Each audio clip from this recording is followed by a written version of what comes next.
Donc, j'aurai Y ici égal à quoi? 72 moins, parce que ça fait moins, on va additionner les deux. Donc, on aura d'abord 12 fois 4, ça nous donne effectivement 48. Donc, plus 16, ça nous donne 64. Donc, on aura moins 64. Donc, Y serait égal à, pardon, Y serait égal à quoi? 12 moins 64. Ça nous donne 8. Donc, Y est égal à 8. Donc, on voit quoi? Y égale à 8, X égale à 4, Z égale à 1. Donc, on a toutes les valeurs. D'où,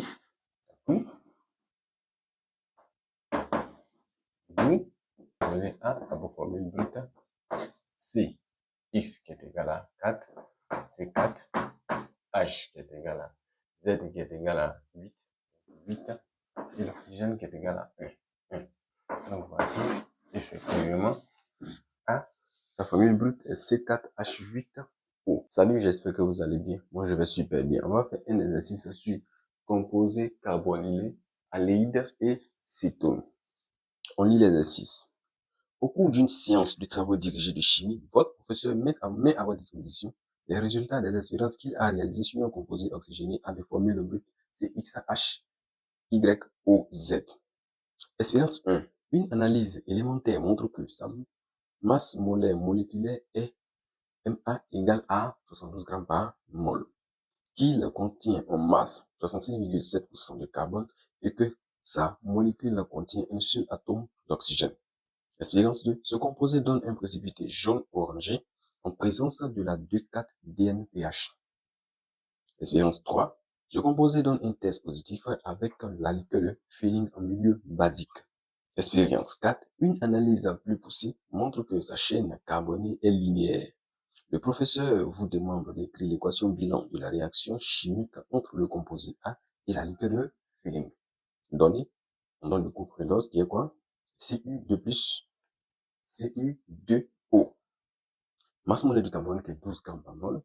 Masse molaire de l'hydrogène qui est 1 gramme par mol. Et masse molaire de l'oxygène qui est 16 grammes par mol. Donne ta réponse. 1. Définis un composé organylé. Sans plus tarder, nous allons traiter notre exercice. Première question. La première question dit quoi? 1. Définis un composé organylé. 1. Définition d'un composé organylé. Carbonylé. Voilà. Donc, simple, pour donner la définition, c'est dans le cours. Donc, un composé carbonylé est un composé organique oxygéné comportant le groupe carbone. Un composé carbonylé est un composé organique oxygéné comportant le groupe carbonyle. Deuxième question, on dit donne le groupe carbonyle. Donnons le groupe carbonyle. Donc 1, 2. Donnons le groupe carbonyle. Indiqué est composé d'oxygène et du carbone. Donc voici le groupe carbonyle. D'accord? C'est la question suivante qui dit quoi? Donne la formule brute générale d'un composé carbonylé comportant un atome de carbone. Donc 1, 3, pardon. 1, 3. Donnons la formule le brute général d'un composé carbonylé. Voilà, comportant un atome. Comportant un atome, pardon. Comportant un atome de carbone. D'accord? Donc NCN H2NO. Ça peut aller? Donc voilà la formule brute générale des composés organylés comportant n atomes de carbone. Ok? Voilà, donc c'est de ça qu'il s'agit. On va maintenant faire quoi? Passer à la question qui suit. Donc la question qui suit, on dit 2, expérience 1 et 2. Voilà. Ce qui veut dire que ça concerne l'expérience 1 et 2, les questions qui suivent. De 1, vérifie que A est un composé carbonylé. Vérifie que A est un composé carbonylé. Donc, on nous dit de vérifier que A est un composé carbonylé. Donc, ce qu'on nous a dit, nous allons lire deux expériences. Expérience 1 et 2. Expérience 1 nous dit une analyse élémentaire montre que sa masse molaire moléculaire est Ma qui est égale à 72 grammes par mol. Ça ne donne pas, ne dit pas qu'il contient en masse 66,7% de carbone et que sa molécule contient un seul atome d'oxygène. On ne dit pas grand chose. On regarde l'expérience 2 qui nous dit quoi? Ce composé donne un précipité jaune orangé en présence de la 2,4-DNPH. D'accord? Ça, c'est important. Donc, on écrit notre question. Nous, ce qu'on nous demande de déterminer ici. 2, 1. Donc, vérifions que A est un composé carbonyle. A est un composé carbonyle. Donc, on va dire quoi ici? On dit quoi? Regardez, on dit il réagit. Selon l'expérience de ce composé, donne un précipité jaune orangé en présence. Donc, on sait que il y a deux. Regardez, l'aldéhyde et cétone. Les deux là réagissent à la 2,4-DNPH. Ça peut aller? Donc, cela montre que A est un composé carbonylé puisqu'il réagit à la 2,4-DNPH. Ça peut aller? Donc, on va dire quoi? Le composé A donne un précipité jaune orangé. Présence la 2H. Bon, on va dire quoi? Alors, A est un composé carbonylé. Il me disait, est-ce que c'est obligé de lire tous les exercices avant de les traiter? C'est primordial, c'est obligé. Surtout même de lire plusieurs fois. Surtout un exercice de chimie. Comprendre, sinon, le coup, c'est en disant que le coup rentre. Ça peut aller. Ok, c'était une parenthèse. Donc, on continue l'exercice 2.2. Montre que la formule brute du composé A est C4H8O. Donc, 2.2. Montrons que la formule brute du composé A est, montrons que 8O. Voilà. Montrer que, voilà.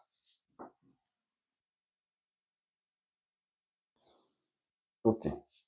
Donc, on va se servir de deux expériences encore. Parce que nous avons précisé l'expérience 1 et 2. Donc, on dit quoi dans l'expérience 1? On dit, une analyse élémentaire montre que sa masse molaire moléculaire est Ma est égale à 72 grammes par mol. Ça, c'est déjà un indice. Qu'il contient en masse 66,7% de carbone. Ça, c'est un autre indice.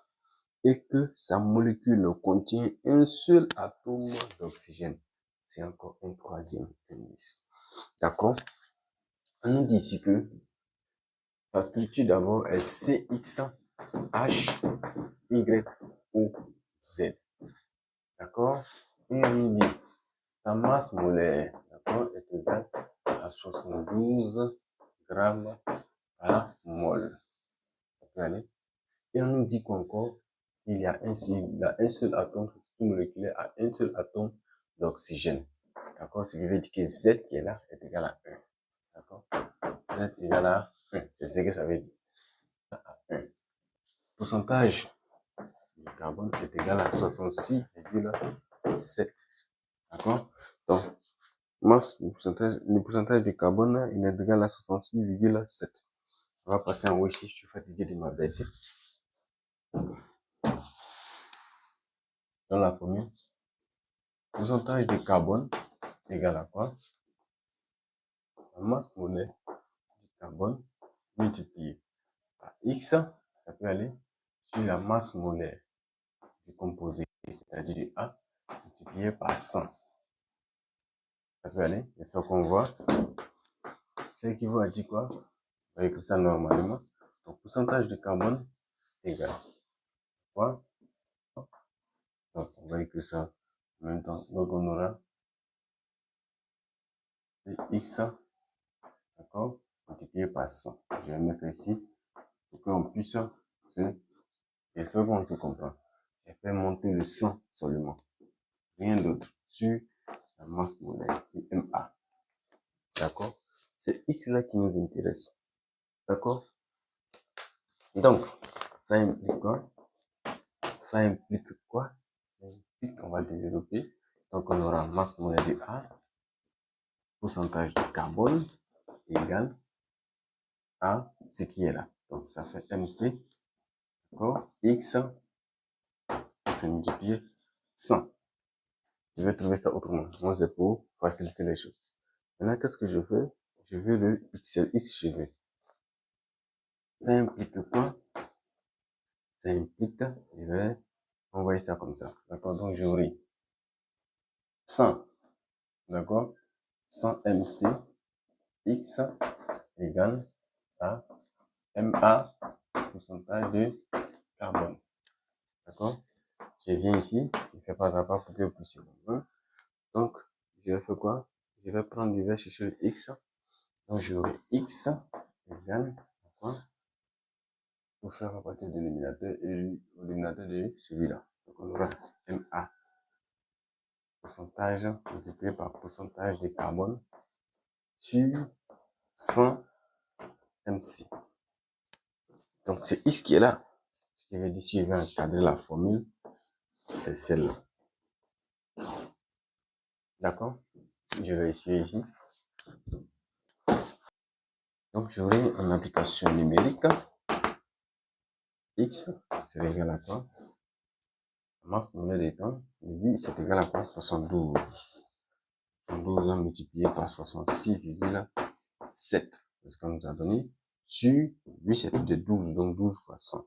Ça fait 1200. Ça peut aller. Donc, on prend notre machine, simplement. Quoi? 72, on donne 4,002. Donc, environ 4. Donc, notre X égale à 4. On a fini de trouver notre X. Donc, X égale à 4. On va chercher maintenant notre Y. D'accord? Sans oublier que notre A, notre composé A cette structure. X, c'est X, H, Y ou Z. Voilà, c'est de déterminer ces différents éléments. On a vu ça en premier. Donc, on a déterminé ici. Il reste quoi? Y. Z, on connaît. On sait qu'il est égal à 1. Donc, c'est Y qui reste. Donc, je vais ici et je vais utiliser, d'accord, la masse molaire. La masse molaire est égale à quoi? C'est égal à la masse du carbone, X, n'est-ce pas? Plus la masse de l'hydrogène, Y, d'accord, ça veut dire multiplier, plus la masse de l'oxygène multiplié par Z, d'accord? Voilà. On vient encore, MA égale à quoi? Masse du carbone, on sait que masse molaire du carbone c'est 12X, n'est-ce pas? Plus Y, masse de l'hydrogène qui est 1. Donc 1Y ça fait Y. Plus, lui c'est 16. 16Z. Ça peut aller? Ok. C'est Y qu'on veut. On connaît lui. On cherche Y seulement. Donc, c'est que Y, on va tirer Y. Donc, si on tire Y, Y fait pas à pas. Y va venir ici. Il va changer de signe. Donc, j'aurai MA. On suit les spécialistes qui sont dans les commentaires. On suit. On sait pourquoi il fait ça. Donc, Y vient ici égal. D'accord? Il va rester les deux là, de l'autre côté. Donc, 12X plus 16Y.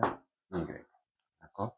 Qu'est-ce que je fais? Je vais maintenant, c'est lui seul, je vais partir celui-là. Donc, je vais quoi? Je vais moins Y égale à moins MA. D'accord? Moins MA plus 12X plus 16. Donc, qu'est-ce qui va arriver? Le moins va agir. On aura Y égale, ici va donner plus MA, ici va devenir moins 12X moins 16Z. Allez, c'est la formule qui est là. Donc, j'aurai quoi en application numérique? Y, c'est égal à quoi? Lui, il est égal à 72, n'est-ce pas? Moins 12 fois X, ça me donne 12 fois 4. Donc, ça fait 48, n'est-ce pas? Moins 16 fois 1, ça fait 16. Donc, j'aurai Y ici égal à quoi? 72 moins, parce que ça fait moins, on va additionner les deux. Donc, on aura d'abord 12 fois 4, ça nous donne effectivement 48. Donc, plus 16, ça nous donne 64. Donc, on aura moins 64. Y c'est égal à quoi? Y c'est égal à quoi? 12 moins 64. Ça nous donne 8. Y est égal à 8. Donc, on voit quoi? Y égale à 8. X égale à 4. Z égale à 1. Donc, on a toutes les valeurs. D'où, d'accord? Donc, je peux venir ici, d'où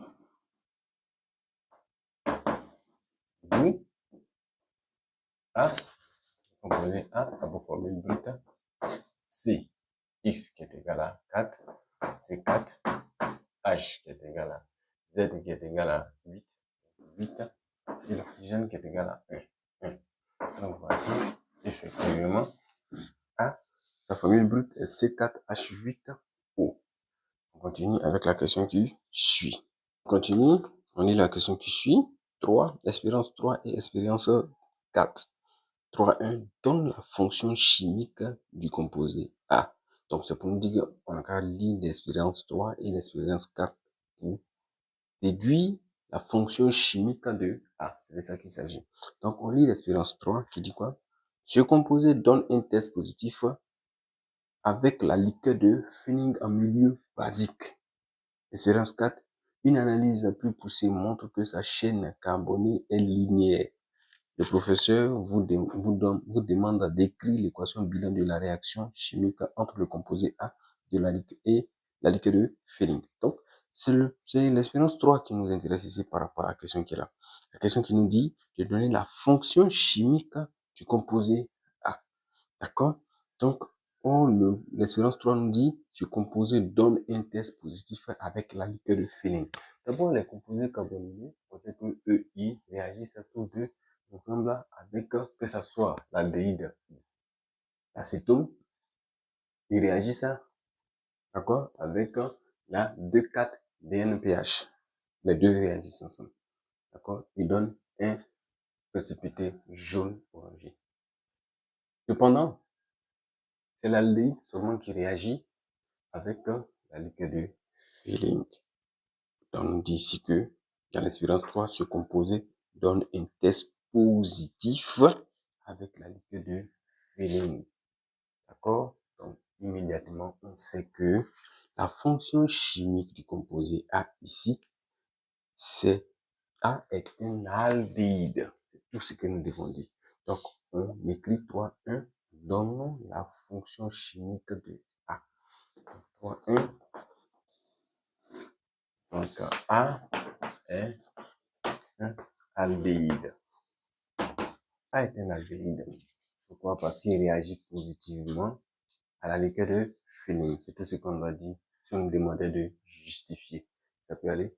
Donc, 3, 2, on dit écrire la formule semi-développée et le nom du composé A. Donc, 3, 2, voilà. Donc, si on nous demande d'écrire, on va encore dire les deux expériences qui nous ont montré. Eux-mêmes nous ont dit expérience 3 et expérience 4. Vraiment, c'est simple, ils nous ont facilité la tâche. Donc, on lit, l'expérience 3 nous a permis de répondre à la première. On va lire l'expérience 4 pour voir. On dit, une analyse plus poussée montre que sa chaîne carbonée est linéaire. On te demande d'écrire ici la formule semi-développée de A. Pendant que tu as dit ici que A est un aldéhyde. Et sa formule semi-développée est linéaire. On a la formule brute qui est quoi? Qui est C4H8O. Et on dit les linéaires. On connaît, d'accord? Voilà, il est linéaire. Donc, ce qui veut dire qu'il y a 4 carbones. Donc, la formule semi-développée, on a quoi? On a un carbone, d'accord? Je vais prendre une craie. Voilà. On a quoi? On a un carbone, deux carbones, trois carbones, quatre carbones. D'accord? Donc, on va ajouter nos différentes tâches. Voilà, c'est ici. Puisque d'accord? Il identifie même l'aldéhyde. Il est au bout des chaînes ici. Ça peut aller? Voilà, voilà comment on reconnaît l'aldéhyde, n'est-ce pas? Voilà.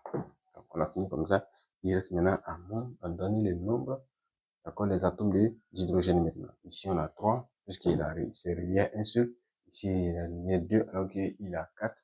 Donc, 2 moins 2, ça fait 2, il reste 2. Donc, je mets 2 ici. Il est relié à 2. 2 moins 2, il reste 2. Donc, 2 ici. D'accord? Donc, on a quoi? 4 carbones. 1, 2, 3, 4. Donc, on va dire quoi ici? On dit pour nommer l'aldéhyde, on fait quoi?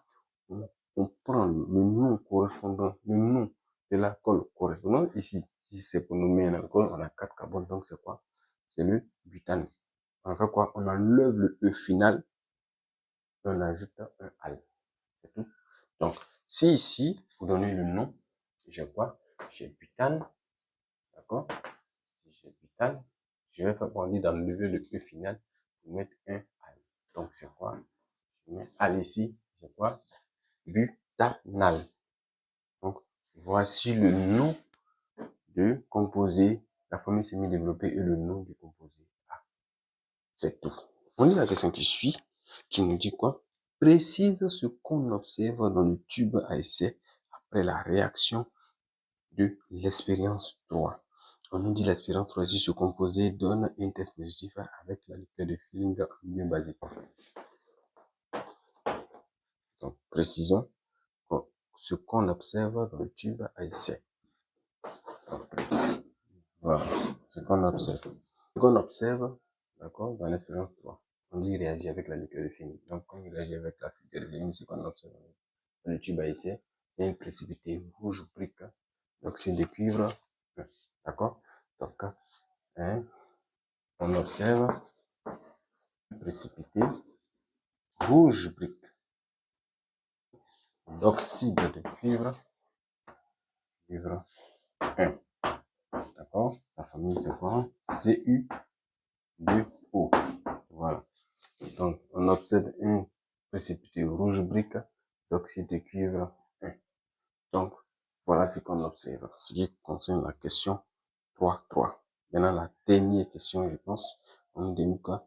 Écrit l'équation bilan de la réaction entre le composé A et la liqueur de Feeling. Donc, on va ici pour écrire ça. 3.4. 3.4 nous dit quoi? Écrivons l'équation bilan de la réaction entre le composé A et la liqueur de Feeling. On a Cu2+.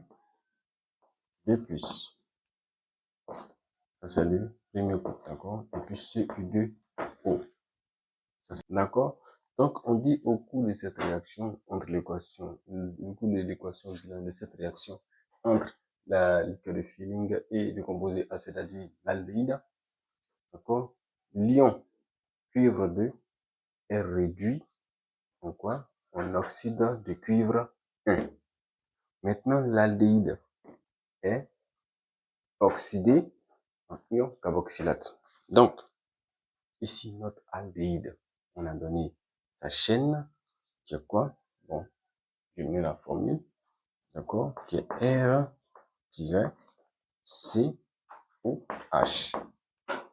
Il est oxydé en ion carboxylate, c'est-à-dire COO-. Ça peut aller? Donc, c'est ces deux couples-là que nous allons équilibrer, ces deux demi-équations, nous allons équilibrer pour pouvoir les fusionner comme dans l'oxydation ménagère. C'est simple comme de la bois. Celui-là, on le connaît. D'accord? C'est juste pour prendre le truc qui est là. On a quoi? CH3-CH2-C, ça fait 3 non? CH2-COH donne C. CH3-CH2-CH2 et puis tiret COO moins.